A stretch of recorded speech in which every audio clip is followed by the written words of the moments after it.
So last class we looked at the class AB amplifier and also the class B. So we looked at the operation of the class B first, and then we calculated the average current, which happened to be I naught hat over pi, and then the efficiency is much better than the class A. So the class A has efficiency around 25%, this has around 78.6%. So it's definitely much better. But along with it comes the fact that you have transistors turning on and off, so you definitely have distortion, right? You could have during the crossover. Okay.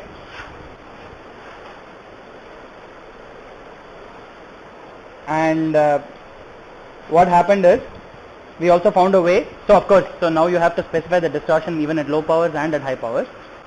And now we also found a way to actually improve that distortion.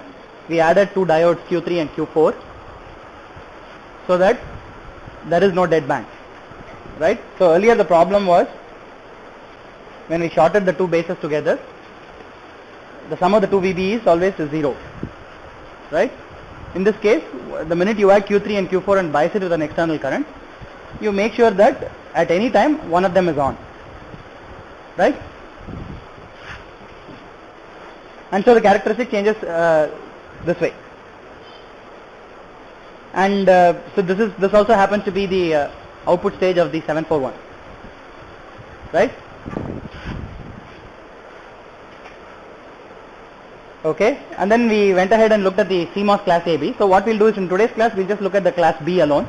So we kind of glossed over during yesterday's class. We just started off with this, but today we'll also look at what the class B stage looks like for the CMOS. And as far as the class AB goes, you have M3 and M4 and M5, which perform the same function as the diodes Q3 and Q4.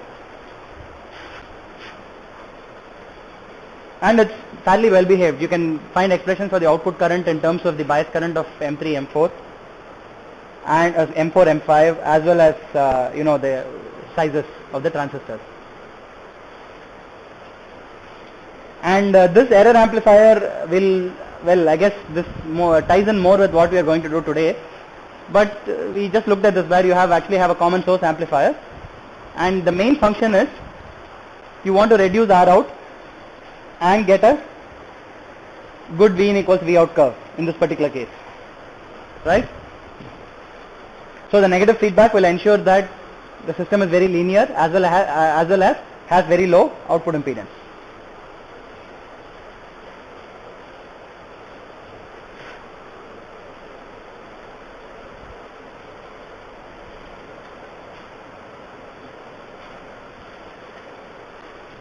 So I thought instead of doing the class C, which is anyway a little bit more esoteric, I thought we'll look at the CMOS class push-pull in a little bit more detail.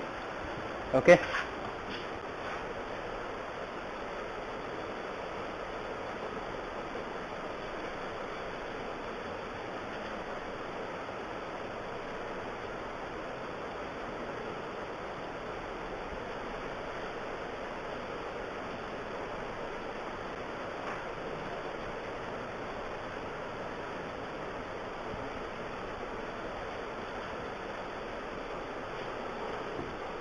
Okay. So what is the characteristic of this going to look like? If you draw the VI to VO.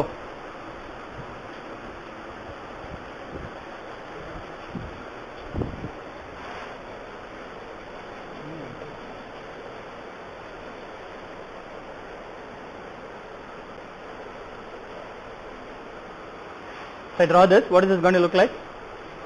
Yeah, it's going to look like an inverter. Well, let me draw it a little bit better. Okay.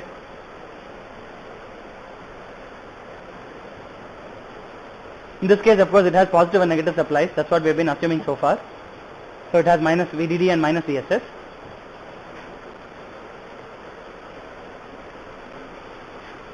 Of course, unlike the CMOS inverter, in the case of the digital IC, you are interested in the case where it's VDD and minus VSS or VDD and 0.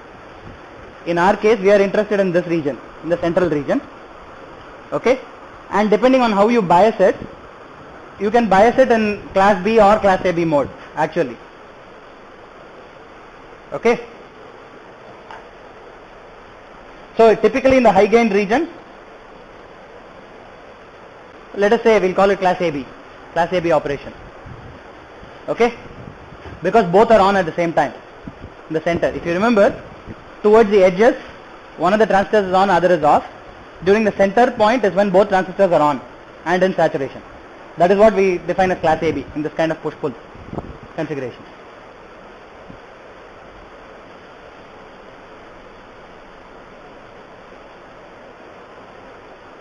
That's your high gain region, and of course the efficiency will be, quite good. But then one problem is, in that region you also have a very large bias current, which is defined by your VI, right? So suppose you want to improve this. One easy way to improve this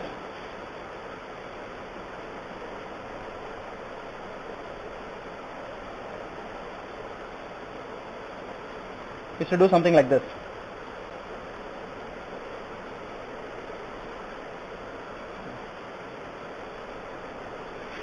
So you add voltage sources V1 and V2.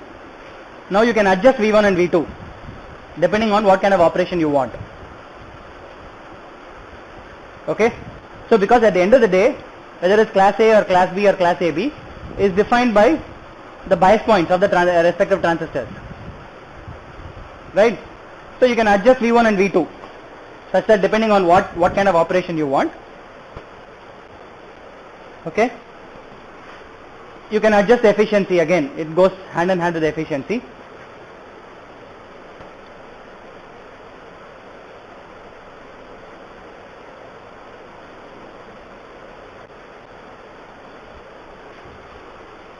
Yes.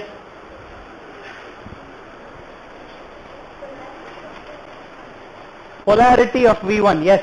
What about the polarity of V1?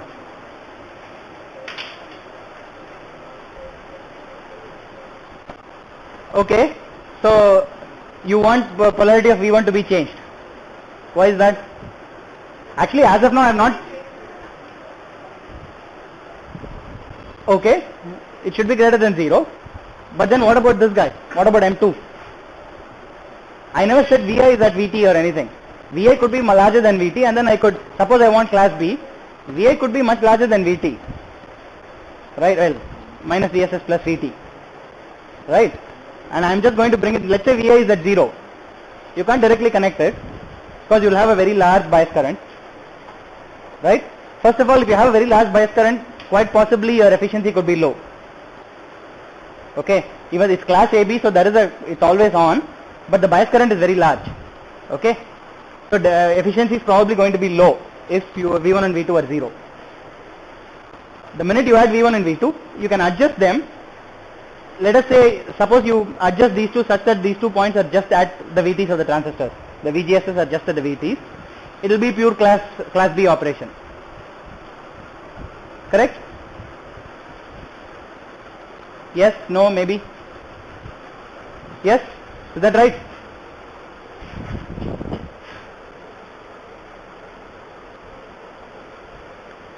So, of course, I mean, the thing performs, operates in the same way. If Vi goes positive, M1 turns on, M2 turns off. If Vi goes negative, so the operation is similar.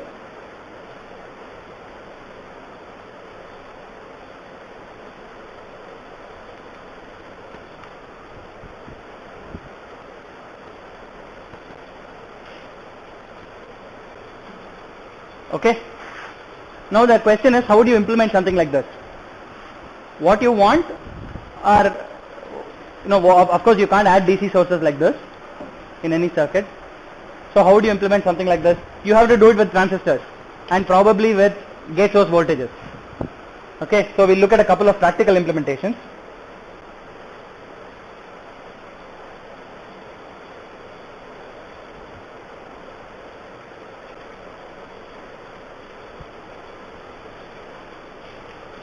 Actually, probably in class we'll only have time to do just one practical implementation.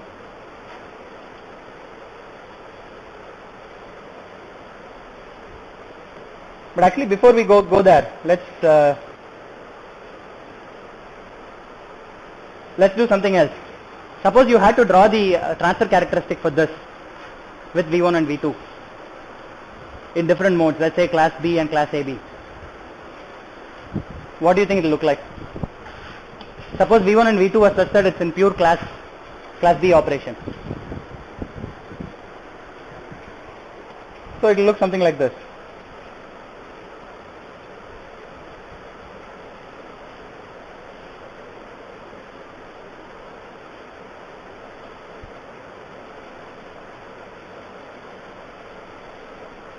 So you would again have the potential for crossover distortion close to the point where the current of 1 goes to 0. You will get something like this. Okay?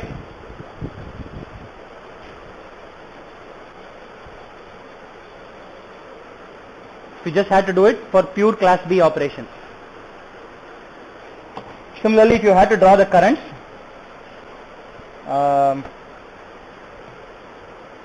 maybe I can draw it on the same scale.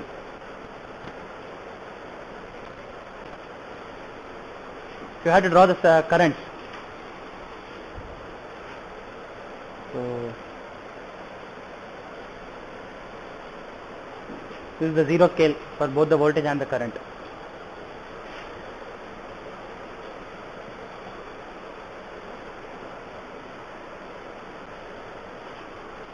You would have some current waveform like this. It goes to 0 at Vi equal to 0. Okay? And this would be, what would this be? It would be ID2. Okay? Because when Vi is negative, M2 is on, and at that point Vout is positive. Right?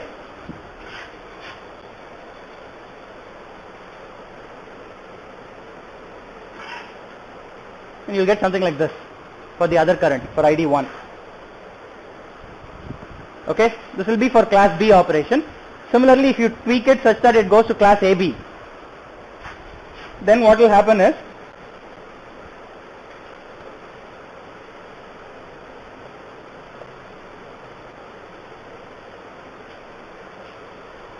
I'll draw it here.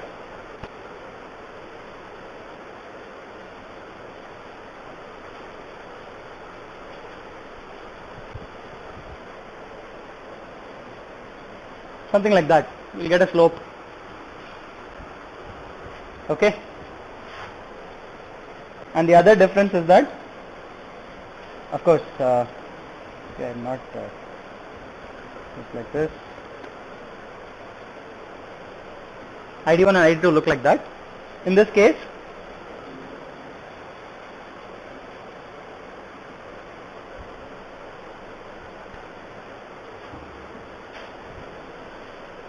so that at that point, right, at Vo equal to 0, you still have some bias current through the transistors. Right, that is class AB. Is that somewhat clear to everyone, or do you want me to repeat it?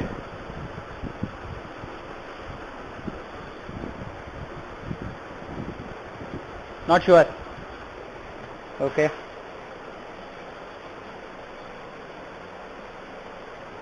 Looks something like this.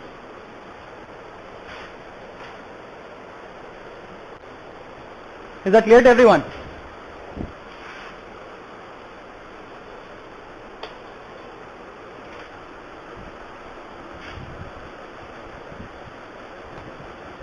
See, the basic idea is you can tune V1 and V2. So you took the push-pull stage, you added these voltage sources. You can tune the voltage sources because the V1 and V2, if you tune them independently, you can decide to place the amplifier in class B or class AB, right? And even in class AB, you can choose to see how much quiescent current you have in the transistors, right? That much is clear. And once you do that, then you can start drawing the transfer characteristic in the two cases. I have drawn like two very extreme cases.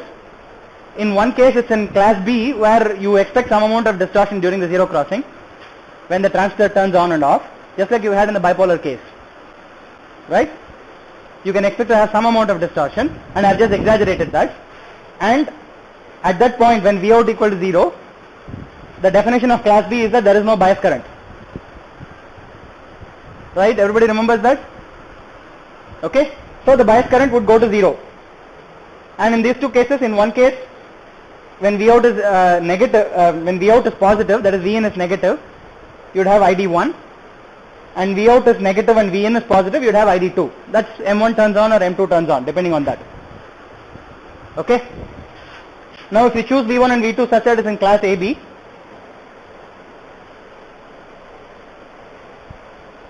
you would have a much more linear curve and you would have finite ID1 and ID2 at VO equal to 0. Correct? Okay, so let's go on to this practical implementation.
Okay, the practical implementation looks something like this, slightly more complicated than what we had.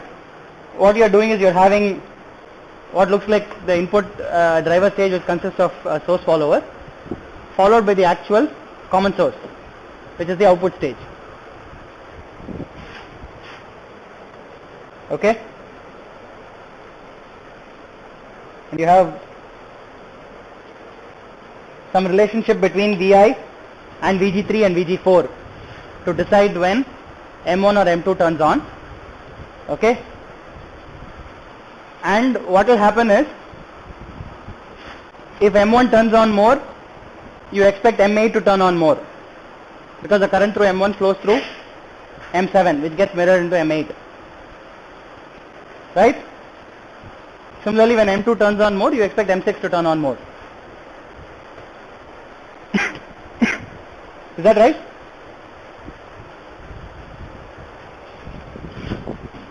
Okay, let's just write it down. What happens when Vi is positive?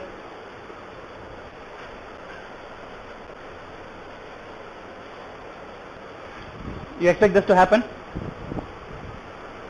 I1 will increase and I2 will drop.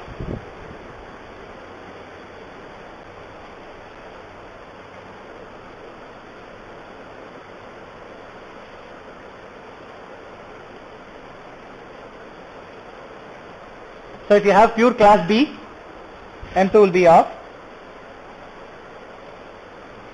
Okay, as soon as Vi goes positive.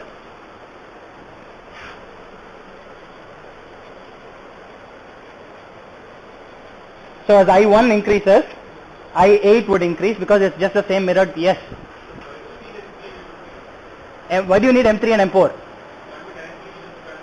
So the idea is you want to be able to tune this to be either in class B or class AB. Remember, you want to tune V1 and V2.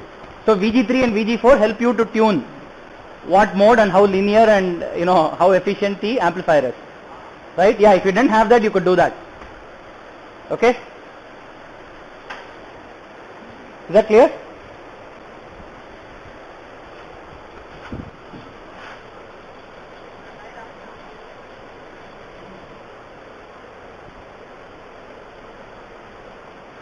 So exactly opposite thing will happen.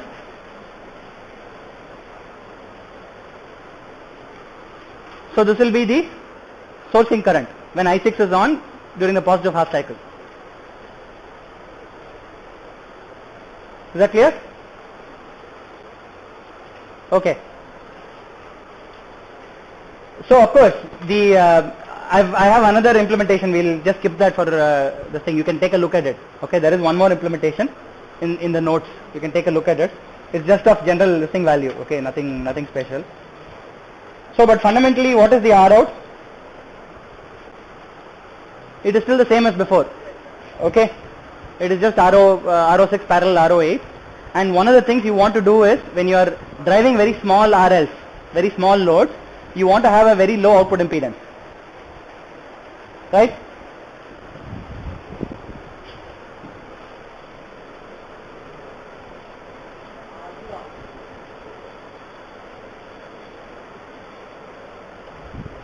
Is that right? So when you are driving very small loads, you also want to have a very low output impedance. In many of the cases we have seen the output impedance is no different. It's just something related to the R out of the transistor. And you want to make it much smaller. Typically the way to do it is using feedback.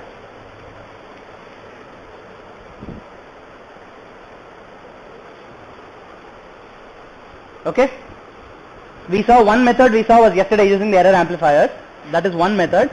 There are actually several things you can do. For example,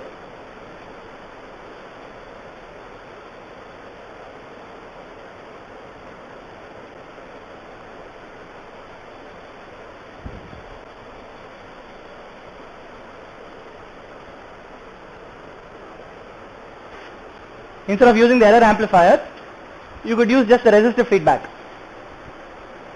This will also change the output impedance. Okay, you can go ahead and try to analyze this, see what the output impedance of this structure is. Okay, it'll be a function of course R1 and R2, but output impedance will definitely be lower than the open loop case.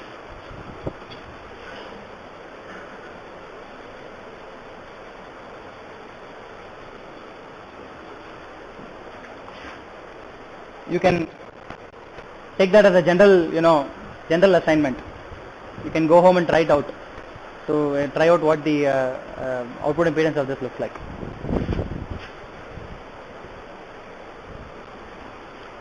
Suppose you have a source follower, right? So this of course is a common source, so we know it has an output impedance of RO.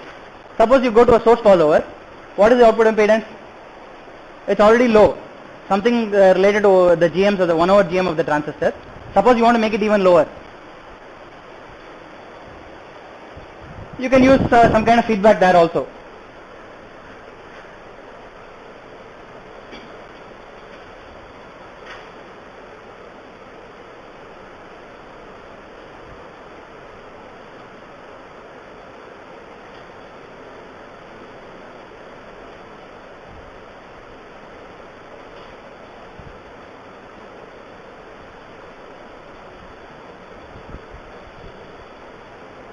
This would have been the original source follower. You wouldn't have had this stuff. This was the original source follower. Now what I'm going to do is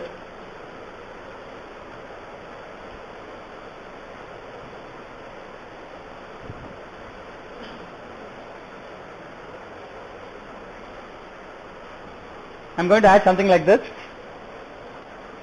with a 1:n kind of current mirror. Okay.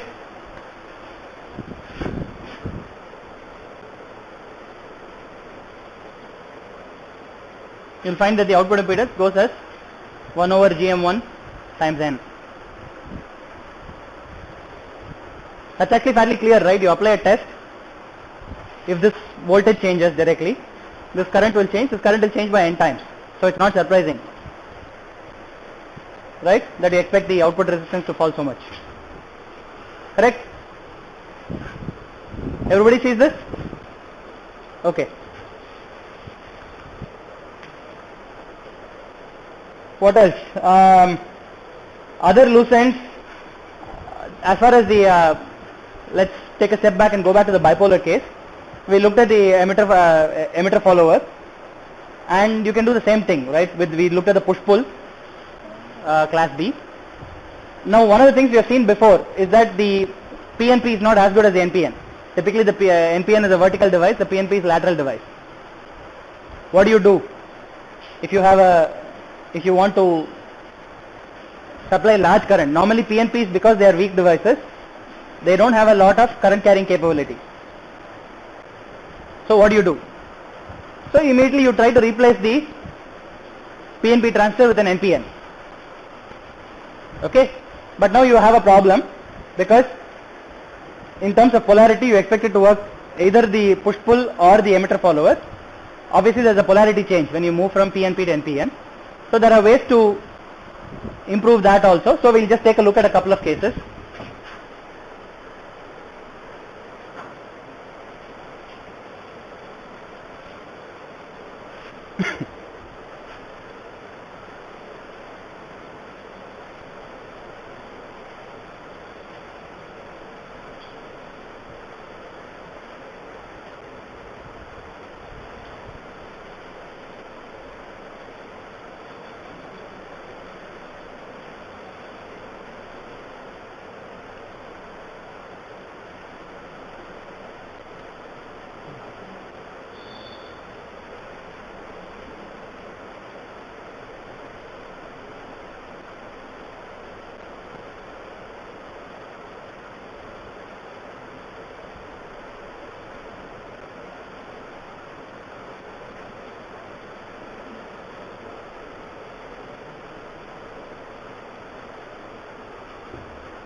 We'll call this V2 and V1. Okay, so this is what the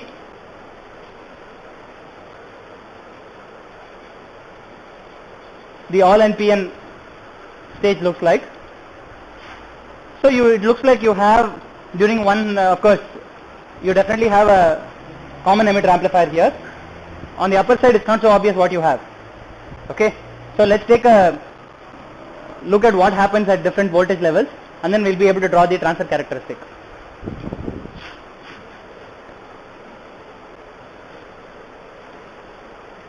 So let's assume this has some VIQ, has some quiescent at the input.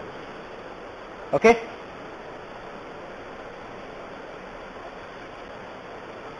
Actually, let's start off with the lower end. What happens when Vi becomes less than VIQ? Q1 is going to turn off.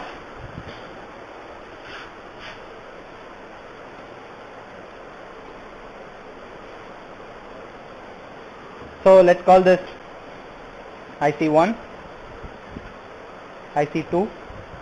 I'll call the current through this IQ3, that's the quiescent current, through transistor Q3. So if IC1 is turned off, what can you tell about the state of diodes D1 and D2?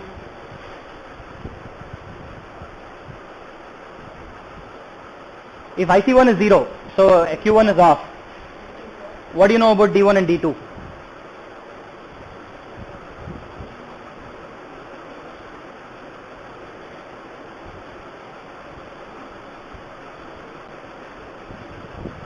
Yes?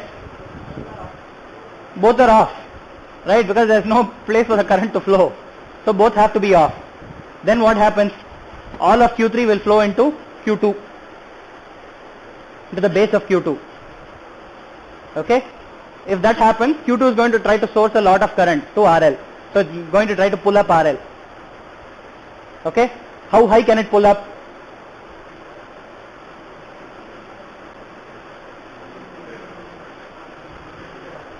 What is it? VCC minus 2 diode drops, huh? So first of all, Q3, so V2 will of course start increasing. The minute that happens, V2 will start increasing, because you are trying to pump current into the base of the transistor. What happens then? This V2 will start increasing. The highest it can go is VDD minus VSAT3. So V out will be VDD minus VSAT3 minus VBE2. Okay? So let's note down one by one.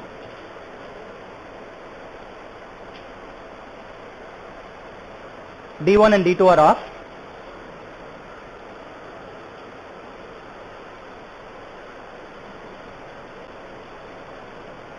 IQ3 flows into IB2, flows into the base.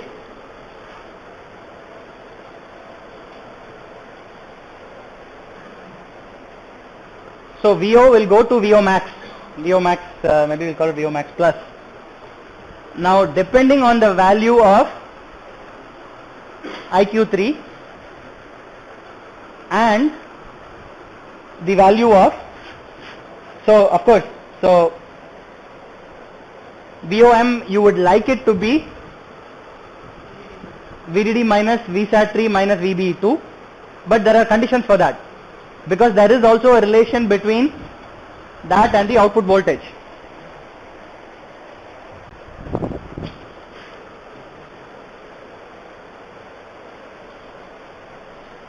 Call it VCC.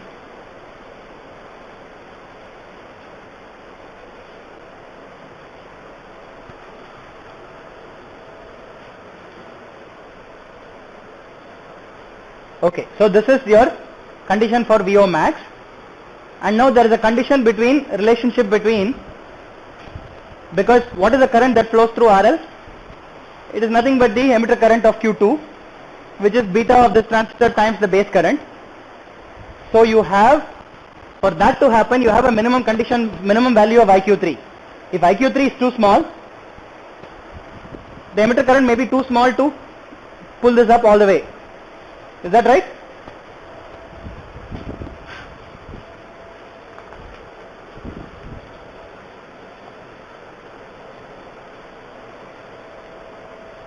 So the condition for that is IQ3 is greater than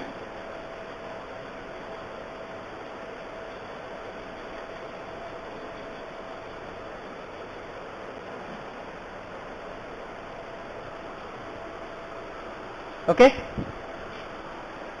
That is the condition that this thing can pull up all the way to this VO max. Okay, all you have to do is equate the emitter current to beta times base current.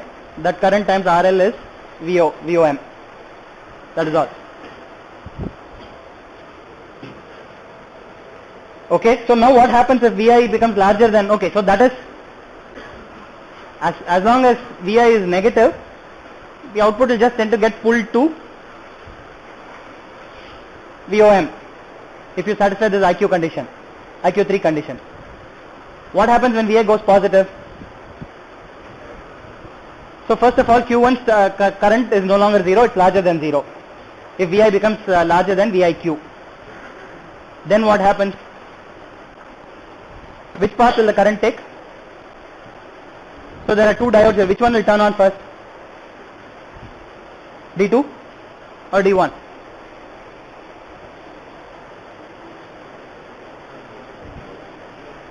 D1 will turn on first. Why? Because VD1, you have two diode drops on the other side. So definitely D1 is going to turn on first.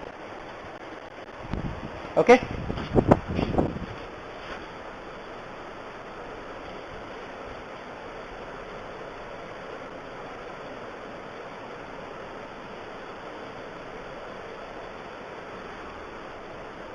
What is VD1?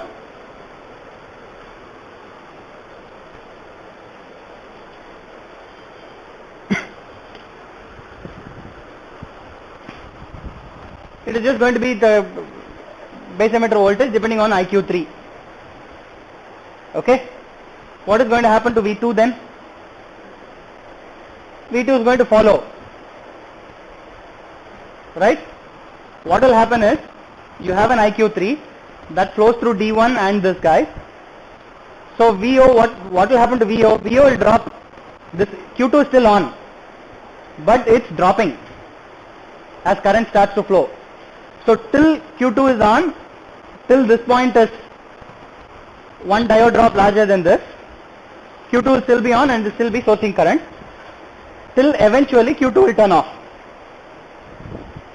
Is that right? Is that clear? Not so much. Yes. So this path will be on, this path will be on. D2 won't be conducting at all. D2 cannot conduct till, when will D2 start conducting? When V1 falls one diode drop below VO. Okay? V1 will be more or less fixed, but VO keeps dropping now.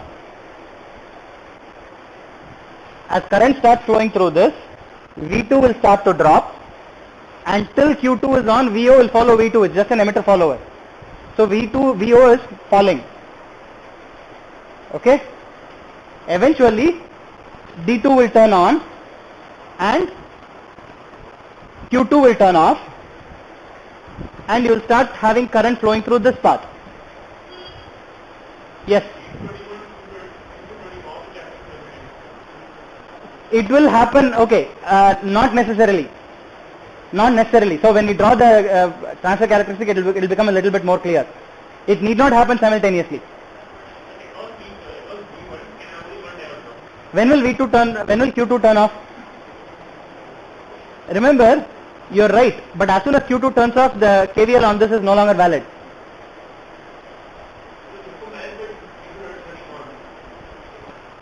When will D2 turn on? When VO equals V2 approximately. Right? And at that point, there will still be a 0.7 drop difference, right? As soon as this thing becomes smaller than 0.7, Q2 will turn off. So in the limit, they won't be equal. There will still be a small offset. Right?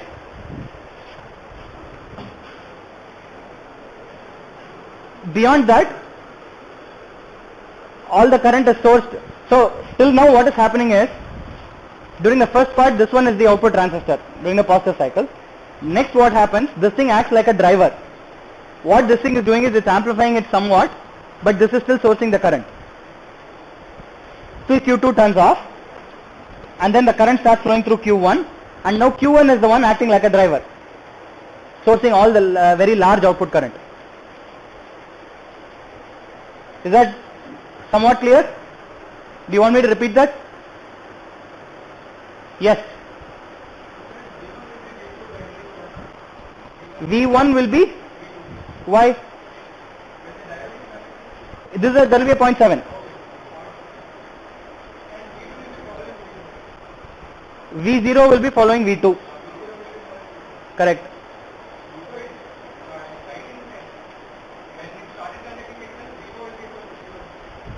No, VO will be equal to V2. Correct. VO and V2 is 0.7. This and this is also 0.7. But D2 is turned off.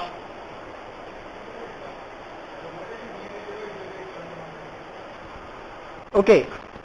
I said when the voltage, okay. That will happen when this voltage becomes less than 0.7. Okay, so let's draw the voltage characteristic and then it will become a little bit more clear.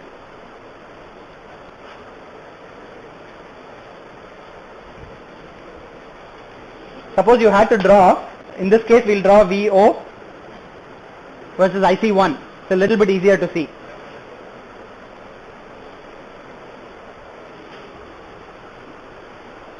Initially, when IC1 is 0, what is this value?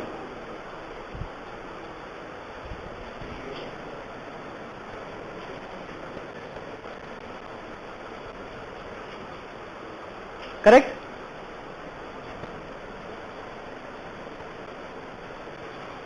Then VO drops very fast as soon as IC turns on. Okay?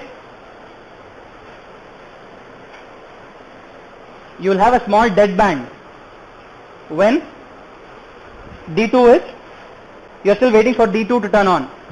That will be the small dead band. Okay? Because this thing needs to drop sufficiently below V0. And then you will have your normal linear characteristic. Something like this. Yes.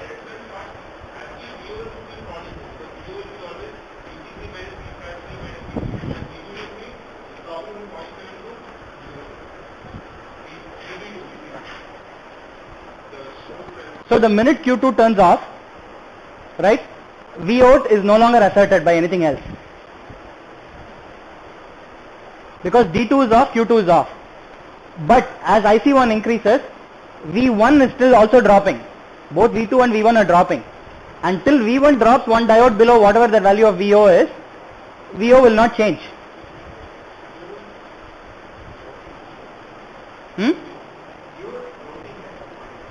It will stay at the same point, yeah, it will stay at the same point.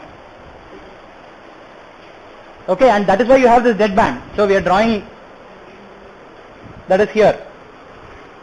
And that will be the point when there is zero current and zero voltage. Zero current, therefore zero voltage. You are right, there is a point when VO is floating, when there is no current flowing through the load. And how do you take care of this? Suppose you didn't want this dead band, what would you do? Yeah, it's very simple. Yeah, add an extra diode here. That will take care of the dead band. Right? Then you will no longer have this floating point where nothing is asserting the output. Okay?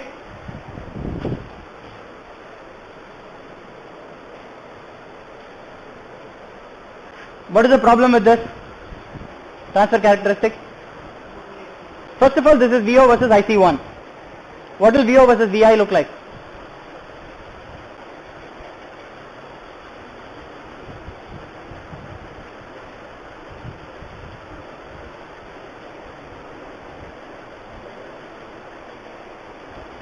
Anybody?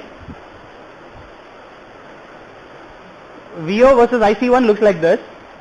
First of all, it's fairly non-linear, okay, as you might expect, because definitely even if you get rid of the dead band and so on, the slopes of VO versus IC1 is totally different, the two cases. So you do expect it to be extremely non-linear. But so far we have only drawn VO versus IC1. What does VO versus VI look like?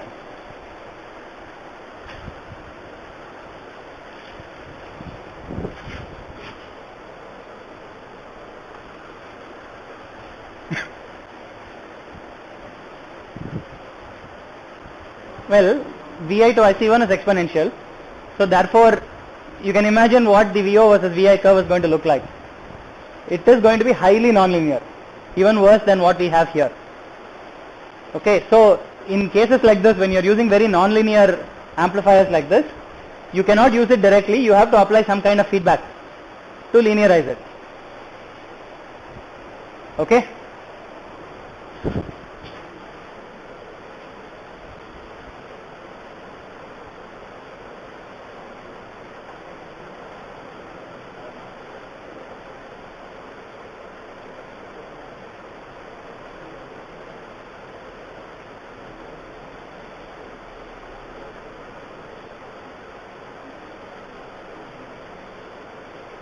It's going to look something like this, right?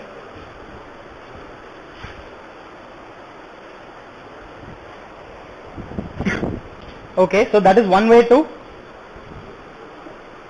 do an all NPN configuration, where, so primarily you are trying to make sure that the NPN is not the current carrying transistor.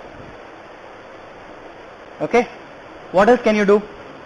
We have looked at one more structure before, the composite transistor.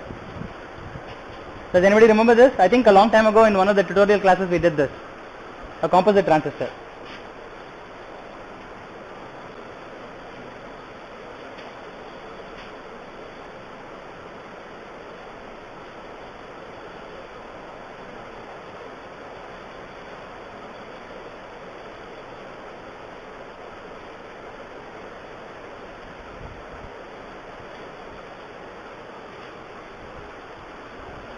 Anybody remembers this? We have looked at this before. Okay?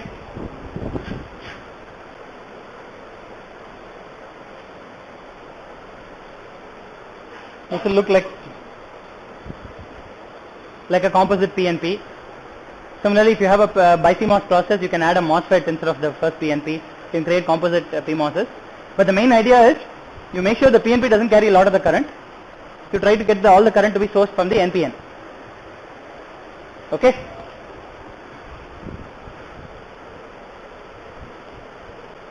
What is the problem with something like this? Suppose you are driving a capacitive load. You have to be a little bit careful because you are applying some kind of feedback, local feedback here. Okay. So this could lead to instability. You will have to be very careful. If you are driving capacitive loads. If you are driving resistive loads, may not be a problem.